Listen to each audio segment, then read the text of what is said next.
மேஷராசி, இந்த தை மாதம் மேஷராசிக்கு எப்படி இருக்க போகுது? நீங்கள் எடுக்கிற முயற்சிகள்லாம் நல்ல வெற்றிங்க. ஏன்னா 3ஆம் வீட்டில் குரு இருக்கார். எடுக்கிற முயற்சிகள் எல்லாம் வெற்றி. நீங்கள் படிப்புக்கு எடுக்கிறீங்களோ, இல்லைனா நீங்கள் வேலைக்கு எடுக்கிறீங்களோ, இல்லை தொழிலுக்கு எடுக்கிறீங்களோ, இல்லை உறவு முறைகளில் ஏதோ ஒரு விஷயத்தை நீங்கள் முயற்சி எடுக்கிற எல்லா முயற்சிகளும் வெற்றி அடையும். அதுவும் படிக்கிற குழந்தைங்க, எக்ஸாம்ஸ் எழுதுகிறவங்க, கவர்மெண்ட்டுங்க, ஏன்னா மேஷராசியில் கவர்மெண்ட் எக்ஸாம் எழுதுகிறவங்க நிறைய பேர் இருப்பீங்க. அந்த கவர்மெண்ட் எக்ஸாம் எழுதுகிறவங்க, இல்லை வெளிநாடு போகிறதுக்கு அதுக்கான எக்ஸாம்ஸ் எழுதுகிறவங்க, இவங்க எல்லாருக்குமே எடுக்கிற முயற்சிகள் சூப்பராக வெற்றி அடையும். அதே மாதிரி நீங்கள் இன்வெஸ்ட்மெண்ட், முதலீடு பண்ணுறதுக்கு சூப்பரான டைம். நீங்கள் வந்து வீடு வாங்க போகிறேன், நிலம் வாங்க போகிறேன், நகை வாங்க போகிறேன், இல்லை ஸ்டாக் மார்க்கெட்டில் போட போகிறேன், எஃப்டியில் பணம் போட போகிறேன், நீங்கள் உள்ள ஒரு தொழிலே ஆரம்பிக்க போகிறேன், எந்த ஒரு இன்வெஸ்ட்மெண்ட் பண்ணுறதுக்கும் நல்ல டைம். ஆனால் உங்கள் ஜாதகப்படி எதில் இன்வெஸ்ட்மெண்ட் பண்ணால் நல்லதுன்னு பார்த்துக்கோங்க. ஏன்னா மேஷராசிக்கு வந்து முக்கியமாக நிலம் வாங்குறது ரொம்ப பிடிக்கும். அதுவும் விவசாய நிலம்லாம் வாங்குறதுக்கு ரொம்ப பிடிக்கும். அது ஓகே, ஆனால் உங்கள் ஜாதகத்துக்கு அது செட் ஆகுமா, அதாவது இதில் காசு போட்டால் காசு வருமா அப்படின்றத ஒரு தடவை பார்த்துக்கிட்டு அதுக்கு ஏற்ற மாதிரி இன்வெஸ்ட்மெண்ட் போட்டிங்கன்னா வாழ்க்கையில் முழுக்க அதை அடுத்தடுத்த ஜெனரேஷனுக்கு, அடுத்தடுத்த தலைமுறைக்கு அந்த சொத்தை கொடுக்கறதுக்கு நல்லபடியாக உபயோகப்படும். இது இன்னொன்று, உங்களுக்கு வந்து கையில் வந்து நல்ல காசும் வரும். சின்ன சின்ன தடங்கள் வந்தாலுமே கையில் நல்ல காசு வரும். குடும்பத்தில் நல்ல சந்தோஷம் இருக்கும். என்னன்னா நீங்கள் உங்கள் கோவத்தை தணிச்சுக்கணும். சரிங்களா? உங்கள் கோபம் நீங்கள் கண்ட்ரோல்னு சொல்ல முடியாது, கொஞ்சம் அவசரப்படாமல் நிதானமாக இருந்தீங்கன்னாவே வீட்லேயும் சந்தோஷம் இருக்கும், ஆஃபீஸ்லையும் சந்தோஷமாக இருக்கும். இது பெஸ்ட்டு வந்து என்னென்னா குலதெய்வம் கோவில் போயிட்டு வர்றது ரொம்ப நல்லது. நான் வழிபாடை வந்து வீடியோவோட கடைசியில் சொல்கிறேன் நான். சரிங்களா? இன்னொரு நல்ல விஷயம் என்ன அப்படின்னா, கல்யாணத்துக்கு நல்ல டைம் இருக்குது. பொண்ணு வீடு மாப்பிள்ளை வீடுலாம் போய் பார்க்கணுன்னா நாள் ஹோரை பார்த்து நீங்கள் அது பிரகாரம், இப்போ மேஷ ராசிக்கு எந்த நாள் நல்லா இருக்கு, இல்லை உங்கள் ஜாதக கட்டத்துக்கு எந்த நாள் எந்த ஹோரை நல்லா இருக்குன்றதை பார்த்து போனீங்கன்னா கரெக்டான பார்ட்னர் லைஃப்பில் அமையறதுக்கு நல்ல வாய்ப்பு இருக்குது. அந்த திருமணமும் தடங்கள் யாருக்காவது இருந்தாலும் அந்த நாள் ஹோரை பார்த்து, ஏன்னா இப்போ எனக்கு சனிக்கிழமை ஞாயிற்றுக்கிழமை தான் லீவுன்ட்டு அன்றைக்கி தான் கிளம்பி போவோம். அது வந்து கல்யாண விஷயத்துக்கு அது வந்து பெருசாக கை கொடுறது இல்லை. ஸோ எந்த நாளில் போனால் நல்லது, எந்த ஹோரையில் போனால் நல்லதுன்றதை பார்த்து போனீங்கன்னா கரெக்டான பார்ட்னர் லைஃப்பில் வரதுக்கு நல்ல உபயோகப்படும். இப்போ மகப்பேருக்கு ரொம்ப நல்ல டைம். சரிங்களா? நீங்கள் மகப்பேரை ட்ரை பண்ணனாலும் நல்ல டைம். லவ் பண்ணுறவங்களுக்குள்ள சின்ன சின்ன ஈகோ கிளாஷ் வரும். அது கிரகநிலையினால் அப்படி இருக்கும். நீங்கள் கொஞ்சம் பொறுமையாக இருந்தீங்கன்னாவே லவ் லைஃப்பும் நல்லபடியாக போகும். ஆனால் இப்போ லவ் பண்ணுறவங்க வந்து என்னதான் சண்டை போட்டாலும் அவங்களுக்கு தெரியும் இவங்களை தான் கல்யாணம் பண்ண போகிறோன்னு சொல்லிட்டு, அந்த மாதிரி இருந்தீங்கன்னா அந்த லவ் வந்து கல்யாணமாக மாற்றுறதுக்கு ரொம்ப நல்ல டைமுங்க இது. சரிங்களா? இது ஒன்று. இன்னொன்று, இப்போ மகப்பேரோ கல்யாணமோ எதுவாக இருந்தாலும் முதல்ல இப்போ மெயினே பணம் தான் தேவை. பணம் இருந்தால் தான் கல்யாணமே பண்ண முடியுன்ற மாதிரி ஆகிப்போச்சு நிலைமை. ஸோ உங்களுக்கு தேவையான கடன் உங்களுக்கு கிடைக்கிறதுக்கும் நல்ல வாய்ப்பு இருக்குது. எது தேவையோ அதை வரைக்கும் வாங்கிட்டு சிக்கனமாக கல்யாணம் பண்ணிங்கன்னா லைஃப் லாங் உங்களுக்கு ரொம்ப ஹெல்ப்ஃபுல்லாக இருக்கும். நீங்கள் எதில் உஷாராக இருக்கணும், ஹெல்த்தில் உஷாராக இருக்கணும். ஏன்னா உங்களுக்கு 6ஆம் வீட்டிலலாம் இப்போ சனி பகவான்லாம் இருக்கிறதுனால ரொம்ப ஒரு கொஞ்சம் டஃப்பான டைம். சரிங்களா? அதனால் ஹெல்த்தை நல்லா பார்த்துக்கோங்க. ஆயில் ஃபுட்டு, காரம், ஏன்னா இதெல்லாம் மோஸ்ட்லி பித்த உடம்பா இருப்பீங்க. மேஷராசி மோஸ்ட்லி பித்த உடம்பா இருக்கும். டக்குன்னு சூடாயிடும். இந்த மார்கழி குளிர்லேயே இவங்களுக்கு வயிறு சூடாயிடும். அந்த அளவுக்குலாம் ஹீட்டான உடம்பு. ஸோ கரெக்டான விஷயங்களை சாப்பிட்டீங்கன்னாவே உடம்பை நல்லபடியாக பார்த்துக்கலாம். இன்னொன்று, மனசையும் நல்லபடியாக பார்த்துக்கணும். முடிஞ்ச அளவுக்கு மெடிடேஷன் பண்ணுங்கள். மேஷராசிலாம் ஒரு இடத்துல ஒரு 5 நிமிஷத்துக்கு மேலே உட்கார முடியாது. அப்படி என்னால் மேஷராசி என்னால் மெடிடேஷன்லாம் பண்ண முடியாதுங்க ஐயா அப்படின்னா ஒன்றும் இல்லை, கோவிலில் சுத்த வளம் வர ஆரம்பிச்சாங்க. அதனால தான் ஒரு சில பேர் கோவிலில் பார்த்தீங்கன்னா பூஜை பண்ணுவாங்க, சில பேர் பார்த்தா கண்ணை மட்டும் தவம் பண்ணுவாங்க, சில பேர் 108 தடவை சுற்றிட்டு வருவாங்க. யார் ஒரு ராசிக்காரங்க குணம் ஒவ்வொரு மாதிரி. ஸோ உங்களுக்கு எது சூட் ஆகுமோ அதை நீங்கள் பண்ணீங்கன்னா ஜெயிச்சிடலாம். நல்ல விஷயம் வந்து தொழில் நல்லா வளரும், பிஸ்னஸ் நல்லா வளரும், பிஸ்னஸ் நல்ல ப்ராஃபிட் வரும், வேலையில் நல்ல ப்ரொமோஷன் வர வாய்ப்பு இருக்குது, நிறைய வெளிநாடு போகிறதுக்கும் நல்ல வாய்ப்பு இருக்குது. அதே மாதிரி நீங்கள் வந்து உங்களுக்கு சுப விரயம் வரும், சுப விரயமாக அமையும்.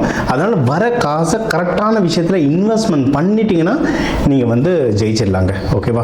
நீங்கள் வழிபட வேண்டிய தெய்வம் வந்து முருகர், துர்கை, யோக நரசிம்மர், சக்கரத்தாழ்வார், இவங்கள உக்ர தெய்வங்கள். இந்த தெய்வங்களை வந்து செவ்வாய்க்கிழமை செவ்வாய் கோயிலில் நெய் விளக்கு போட்டு நீங்கள் வழிபட்டிங்கன்னா ரொம்ப நல்லது.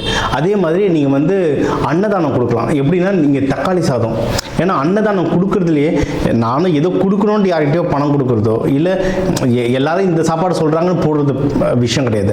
உங்கள் ராசி நட்சத்திரத்துக்கு எந்த அன்னதானம் போட்டால் நல்லது, உங்களுக்கு என்ன தேவை, இப்போ கல்யாண தேவைக்காக நீங்கள் அன்னதானம் போடுறீங்கன்னா அதுக்கு எந்த சாப்பாடு போட்டால் நல்லது, நீங்கள் கடன் பிரச்சனை குறையிறதுக்காக ஒரு சாப்பாடு கொடுக்குறீங்கன்னா எதை கொடுக்கணுன்றது இருக்குது. அந்த மாதிரி உங்கள் தேவை இப்போ அதெல்லாம் நம்ம ட்ரைனிங் நம்ம நிறைய தனா கஷ்டம் ட்ரைனிங் நடத்தும், அதில் சொல்லுவோம்.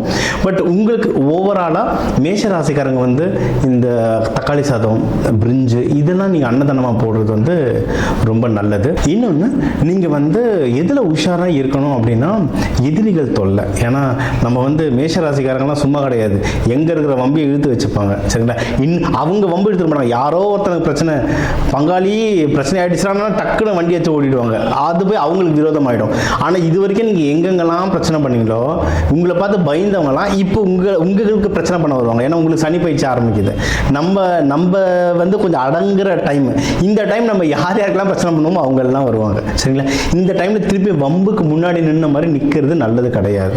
இது வந்து நம்ம அடுத்து ஒரு 7 வருஷம் நம்ம அமைதியாக இருக்கிற டைம். லிட்டரலாக 7 வருஷம் வந்து அமைதியாக இருந்துட்டிங்கன்னா எந்த பிரச்சனையும் மாட்டாமல் வெளியே வந்துடலாம். சரிங்களா, யாருன்னா பிரச்சனை எடுத்தாலும் முடிஞ்ச அளவுக்கு வெளியே அது உள்ளே போகாமல் இருங்க. தவிர்க்க முடியாத சூழ்நிலை மட்டும்தான் உள்ளே போகணும், இல்லைன்னா வெளியே வர்றது நல்லது. ரொம்ப முடியல, எனக்கு கோபம் வருது, முடியலன்னா முருகா முருகா முருகான்னு சொல்ல ஆரம்பிச்சிருங்க. அதை தானே முருகனை ஒரு வழி கொடுத்து நம்மளை ஒரு பக்கம் எடுத்துகிட்டு வந்துடுவார். சரிங்களா, இன்னொன்று யாருக்காவது தொழில் தொடங்கணும், நான் பார்ட்னர் தேடிட்டு இருக்கேனாலும் அந்த தொழில் தொடங்குறதுக்கும் இது வந்து ரொம்ப நல்ல டைமுங்க.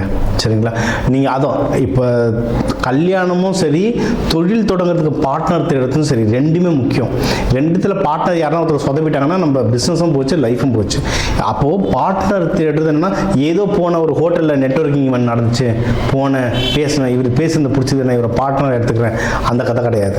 இதுக்கும் நீங்கள் வந்து இப்போ பொண்ணு வீடு பார்க்க போகிற மாதிரி இதுக்கும் 4 நட்சத்திரம் பார்த்து நீங்கள் பார்ட்னர், அதாவது நம்ம ஜாதகத்தில் இந்த பேர்களில், அதெல்லாம் நம்ம பேர் ராசி சொல்லுவோம், இந்த பேர்களில் நமக்கு பார்ட்னர் அமைஞ்சா இல்லை வாழ்க்கை துணை அமைஞ்சா நல்லதுன்றது இருக்கும். ஸோ நீங்கள் செலக்ட் பண்ணுற பிஸ்னஸ் பார்ட்னரோட பேர் அதில் வருதா. இப்போ பிஸ்னஸ் தொடங்குறீங்கன்னா 10ஆம் வீடு, ஒரு எக்ஸாம்பிள் சொல்கிறேன், பார்ட்னருக்கு 7ஆம் வீடு, இந்த வீடு சேர்ந்த பேர்களாக வருதா அப்படின்றத பார்த்து அதுக்கேற்ற மாதிரி பார்ட்னர் நீங்கள் சூஸ் பண்ணிங்கன்னா இன்னும் உங்களுக்கு பிஸ்னஸ் வந்து கை கூடுறதுக்கு ரொம்ப நல்லாயிருக்கும். அதே மாதிரி தான் கல்யாணமும் நிறைய பேர் சொல்லுவாங்க, நான் ஜாதகத்தை நம்ப மாட்டேன், 10 பொருத்தம் பார்த்து தான் கல்யாணம் பண்ணேன், ஆனால் எனக்கு வந்து இது பிரச்சனை ஆகிடுச்சு அது இதுன்னுவாங்க. கல்யாணன்றது ரொம்ப பெரிய கான்செப்ட்டுங்க. 10 பொருத்தம் மட்டும் இல்லை, பேர் பொருத்தம் பார்க்கணும், 4 நட்சத்திர பொருத்தங்கள்லாம் பார்க்கணும். நீங்கள் வந்து ஒரு 500 ரூபாய் கொடுத்துட்டு எனக்கு 24ஆம் தேதியிலேருந்து 26ஆம் தேதிக்குள்ளே எனக்கு ஒரு டேட்டு சொல்லுங்கன்னா 25 மட்டும்தான் இருக்குது. நீங்கள் அப்படி கேட்டிங்கன்னா ஆமாம் 25 சொல்கிறது தான், அப்படி தான் இப்போ காலகட்டம் ஆகிட்டு இருக்கு. இவங்களா ஒரு டேட் எடுத்து கொடுத்து இதுக்குள்ளே பாருங்கன்னா அது சூட் ஆகாது, உங்களோட சந்தோஷத்துக்கு கொடுக்குற மாதிரி ஆகிடும். நீங்கள் பொதுவாக கல்யாணத்துக்கு ஒரு ஜாதகம் பார்க்குறீங்க அப்படின்னா கொடுத்துட்டு சொல்லுங்கன்னு பக்கத்தில் இருக்கக்கூடாது, அது கரெக்ட் இல்லை. நீங்கள் வந்து ஒரு ஜாதகம் கொடுத்துருங்க, ஒரு பையன் ஜாதகமோ ஒரு பொண்ணு ஜாதகமோ ஒரு 4-5 ஜாதகம் இருக்குது, கொடுத்துட்டு ஐயா இதில் எது மேட்ச் ஆகிருக்கு இதை பார்த்துட்டு நீங்கள் வந்து 10 பொருத்தம், பேர் ராசி, நட்சத்திரங்கள் இது எல்லாமே பார்த்துட்டு இவங்க ராசி கட்டத்துக்கு எந்த நாளில் கல்யாணம் பண்ணால் நல்லதுன்றதெல்லாம் பார்த்துட்டு எங்களுக்கு சொல்லுங்கள், அதுக்கப்புறம் வரேன்னு சொல்லுங்கள். நீங்கள் கொடுத்துட்டு உடனே சொல்லுங்கன்னா இது உடனே பண்ணுற கேல்குலேஷன் கிடையாது. ஏன்னா 10 பொருத்தம் ஈஸியாக போட்டுடலாம், டேபிள் காலம் மாதிரி 1 2 பார்த்து போட்டுடலாம். ஆனால் அதை தாண்டி அந்த பேர்கள் உங்கள் ஜாதகத்தில் வருதான்லாம் செக் பண்ணணும். அந்த மாதிரி செக் பண்ணால் தான் ஒன்றும் கல்யாண வாழ்க்கை ஒன்றும் நல்லா சிறக்கும். சரிங்களா, இதே மாதிரி நீங்கள் வந்து கோர்ட்டில் ஏதாவது கேஸ் லிட்டிகேஷன் இதெல்லாம் இருந்தாலும் இது குறையிறதுக்கு வந்து அவ்வளவு நல்ல வாய்ப்புகள் இருக்குது. ஆனால் முடிஞ்ச அளவுக்கு புதுசாக ஏதாவது கேஸ் வந்ததுன்னா அது உள்ளே போகாமல் உங்களை பார்த்துக்கிறது ரொம்ப நல்லது. அப்படின்னா என்ன, ஓவராலாக படிக்கிற குழந்தைங்க நல்லா படிப்பாங்க. ஏன்னா மேஷராசி வந்து விளையாட்டு புத்தி, விளையாடுறதுல ஜாஸ்தியாக இருக்கிறத தவிர படிப்பில் உட்காராது. ஆனால் அந்த குழந்தைங்க ரொம்ப நல்லா படிப்பாங்க. நீங்கள் வேலைக்கு ட்ரை பண்ணால் நல்ல வேலை கிடைக்க நிறைய வாய்ப்பு இருக்குது.